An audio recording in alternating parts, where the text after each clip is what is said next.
All right, so let's just get right into it. First of all, I can't believe I'm doing this video again. Last time I did a video like this, they came for me in the comments. When I say they came for me, they came for me.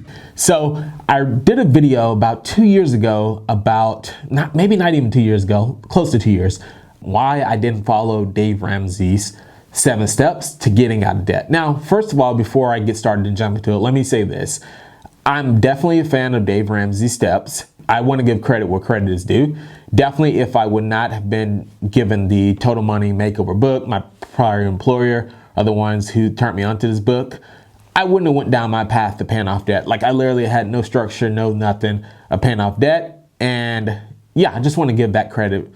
But now let's jump into the video. So I did the last video and I just wanted to do a follow-up because people came for me. They came for me. They said that because I didn't follow the plan exactly to the T, that I was going to fail with money.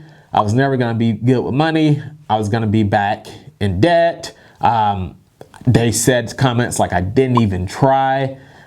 They were disappointed in me because I didn't try. Which threw me off, honestly, because the whole reason I started it and the whole reason we all started, and probably the reason you're here watching this video, is because you want to get out of debt. And that is the end goal. And I did the video just to be helpful, to show people that, hey, you know, Dave Ramsey's plan is a good plan, but it's not for everyone. And you don't have to follow the plan to the T exactly in order to get out of debt. I get it. It's a good plan. It's a simple plan. It's good to get you started, but it just doesn't work for everyone.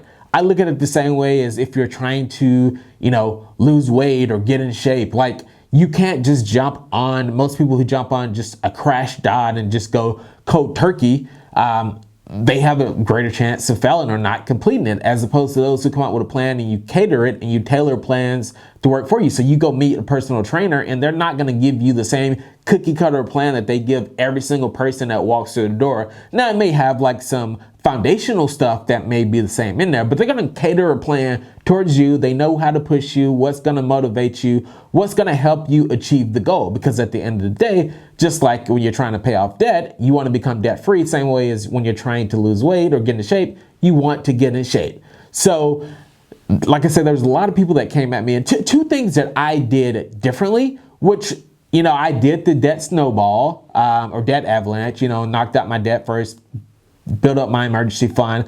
There was the issue with the emergency fund. So Dave Ramsey says, if you have money saved up or you have money, cash already there, take that money and just use it as your first big windfall to pay off your debt and take your emergency fund down to $1,000. Well, I didn't do that. I had about $15,000 saved up and I just kept the $15,000 in my bank as my emergency fund. So I didn't take that money and pay off my debt. So people came at me for that and they were like, hey, like, they feel like you didn't try. That's not your money.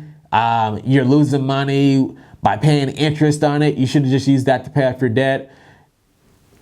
I get it, guys. I get it.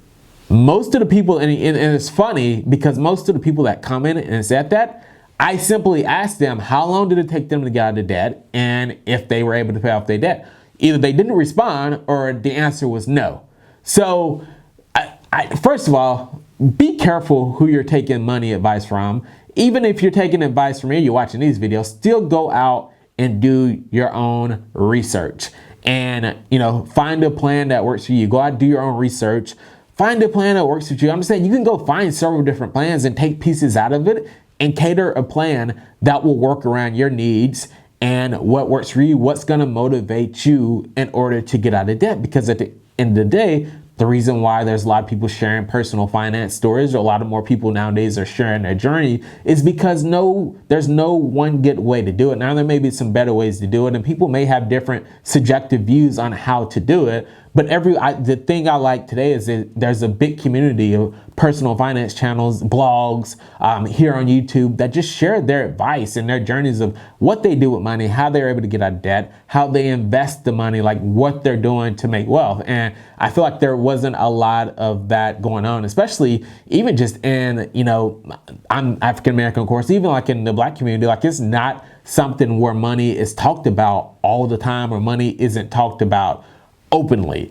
So point of that, find a plan that works for you and stick to it. If you guys want to see more videos on how I was able to get out of debt and the plan that I followed, I'll link up the original Dave Ramsey video that I did and just walking through the steps of what I did and what I did differently. Like I say, primarily the emergency fund, and then I still took a few vacations that I had planned in there, and I ate out occasionally still as well. I didn't just quite restrict my diet to rice and beans because I wanted to maintain a level of, a health and a good level of balance, but I still was able to go through and pay off my debt about 70,000 plus in 12 months. So I did a video on that as well. So now before we jump into like where I'm at now, and if those people were right, if I failed, what's my experience like with not quite following his plan to the T? Did I relapse? Did I go back into debt? Before we do that, can you guys do me a favor? Please go ahead and smash the like button if you haven't already. Go ahead and subscribe to the channel. I want to make sure I get this video out so people can see this and get more information out there so people can see there's a different way. You don't have to follow just a strict cookie cutter plan. Now, I'm saying if you did follow that plan or those steps for you, that's fine. I always direct people, when people come to me directly and they've never tried to pay off debt and they fail with paying off debt, I always send them there to get the total money makeover, just to get the ideas going, just to see what's possible, just to get the motivation of the stories of people who've done it. And then if they tell me they've done it, it just didn't work, then I'll go through and I'll tell them my story of how I did it or whatever. But now let's jump into it. So what's life like for me now that I've been in debt for 2 years? I just did a video being debt free for 2 years, 2 years later. So financially, what things look like for me? No, I did not go back in debt. Yes, I'm still doing good with money. I'm still following the budget. I'm still using the same principles and the same tactics I used to get out of debt. And instead of me primarily using that money to pay off debt, I'm simply saving and investing that money. That's typically all it is. My lifestyle did not change. I kept my lifestyle pretty much the same. Actually, expenses and stuff have went down since I've gotten out of debt. So they've definitely got a plan in place and definitely got a structure into place where I set myself up to succeed because I know me. I didn't want to go back into developing some of those old habits that got me into debt and getting that mentality of borrowing money. So I knew originally, like, my whole goal is once I got out of the debt is I wanted to start investing the money. Now I can tell you this, maybe the first like 3 to 6 months when I first got out of the debt, it really took a while for me to just hit that adjustment. I don't think it has anything to do with what plan you follow or anything. It's like, think about this. If you set a goal and, like Dave talks about being gazelle intense, and you set all your energy, all your focus, all your efforts towards that goal, and then you hit that goal and you don't really have a clear cut goal, after that, then there's a bit of an adjustment because you're going full steam, 110%, all your efforts, everything revolves around that goal. You're crazy about getting out of debt. Now, I do agree, you have to be crazy about getting out of debt in order for it to make it happen. That's what I did, but I had balance in there. So that was a bit of an adjustment for me because it's like, okay, I have this big goal, I hit it, and it's great. And it's like, okay, cool. What is next? I have money coming in. I don't have it going towards debt. Like, what do I do next? So what I did, the first thing I finished topping off my emergency fund, and I did that pretty quick, my 3 to 6 months of emergency fund. Again, I already had the 15,000 saved up. So I got that saved up. So then from there, it's like, where do I start investing? So I started my investment accounts. I started my Roth IRA, maxed that out, and then there was still money left over for some additional investing. I don't have a 401k because I'm self-employed. I have my own consulting business, so I don't work for anyone. So I don't have a 401k to put money into that. So that forced me to go out and find, what can I do? What other ideas, what other goals can I reach to achieve in order to continue to invest my money and have my money work for me? So what I did was I started, originally when I started, and I still have this account, I created an account using one of the robo-advisors accounts because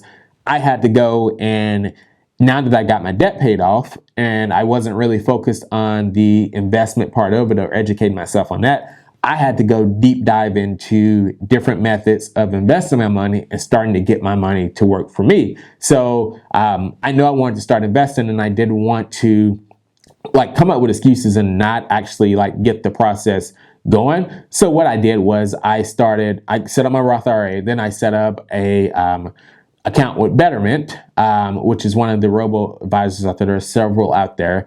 And I just went through, I set up a plan. I'm going to do a video on that of my experience with Betterment for the last few years and like how that's worked out, like what I've gained with growth, what I've gained with dividends, what are the fees. I'll do another video on that later. But I put the money in there. So put a certain amount of money in there, and then it was still, okay, cool. Now, what other methods can I do to diversify my portfolio? A lot of people talk about real estate. A lot of people talk about stocks. There was some about cryptocurrency. I put a little money in cryptocurrency again, like it was again around the time when it was really high, really popular. Everyone was talking about it. So I just put money there and I just let it sit.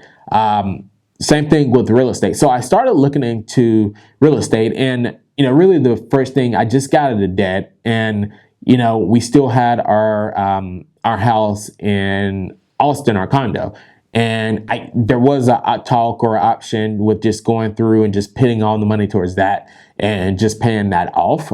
We already knew we had a lot of equity in the house, but again, I wanted to see ideally like if that was the best method for me right now. I hadn't really invested in the past, so I wanted to definitely get a head start on that. So if I could put money elsewhere and have my money grow faster, then I would do that. By the way, we are debt free. We did sell our house and we did pull out the equity. I did talk about that in the past video 2 years later. We're in San Francisco now, so I talk a little bit about that experience as well.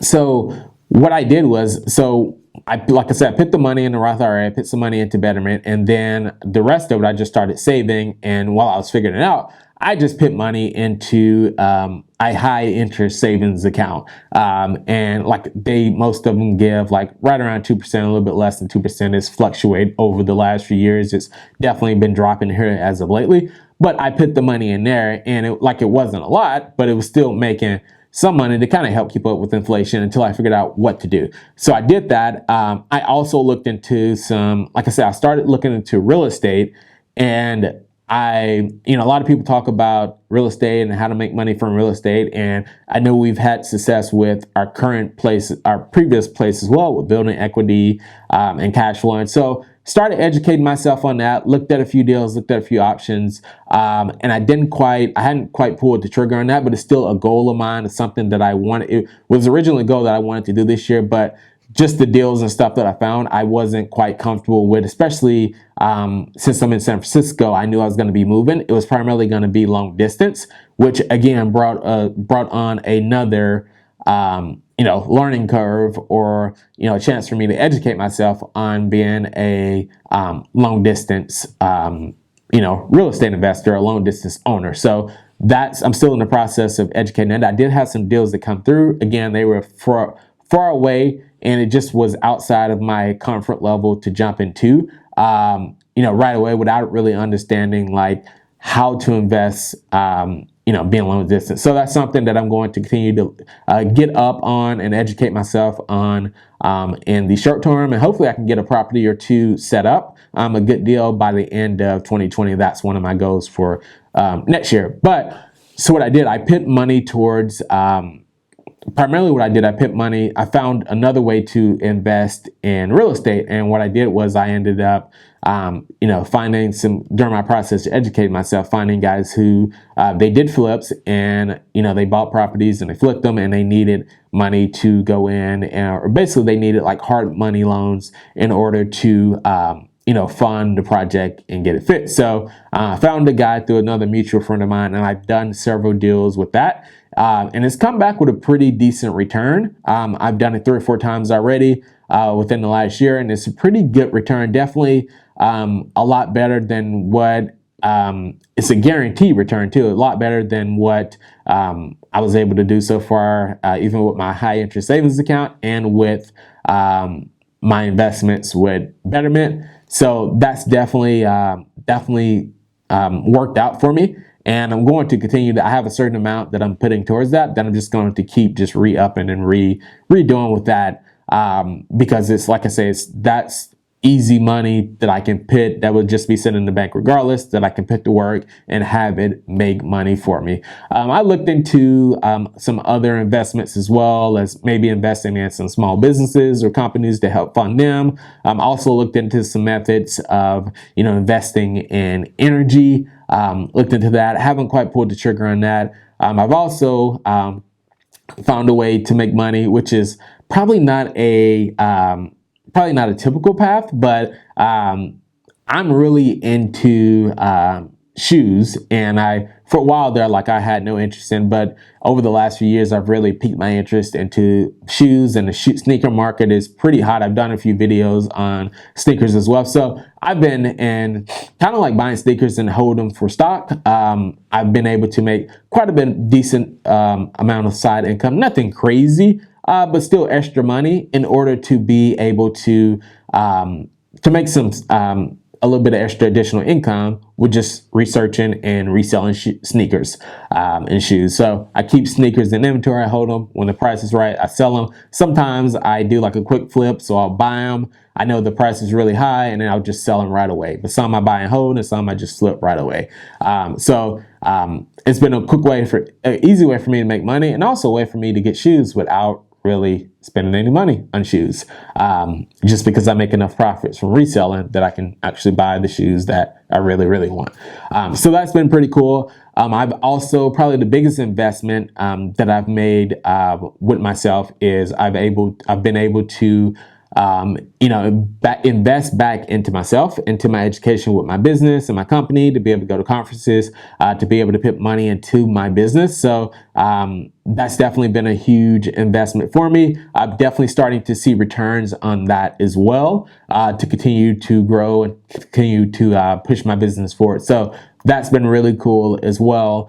And primarily, the other thing that I've been doing with my money is I've been saving it. So I'm going to do another video later, but I've basically been able to save over 100K plus within the 2 years that I've been debt free outside of my investing and stuff. So I'll do a video on that later of how I was able to do that, give you the breakdown of how I was able to save so much. And a lot of it was just keeping the same lifestyle, keeping the same plan, able to save. And again, I'm going to continue to save, continue to invest. And once I save up, currently going to start saving for a house, which will be outside of what my current savings and investing plan is, but still going to save money to try to buy rental properties and then save money to start investing. And I'm currently setting up, I've been buying some dividend stocks as well, to kind of try that method as well. Again, I'll do a video on that to kind of show you guys. Again, I got a lot of videos that I have to shoot for you guys.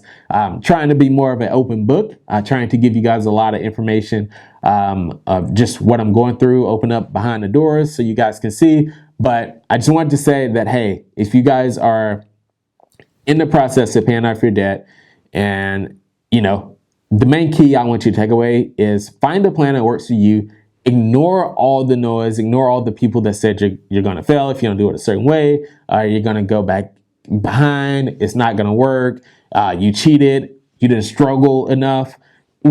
Trust me, if you're in debt, you're struggling. So it doesn't matter if that debt is gone within a day or that debt is gone 3 to 5 years later. There is a struggle. Trust me, when you're in debt, it's not a good feeling. So just wanted to encourage you guys that, hey, I didn't relapse, I'm good.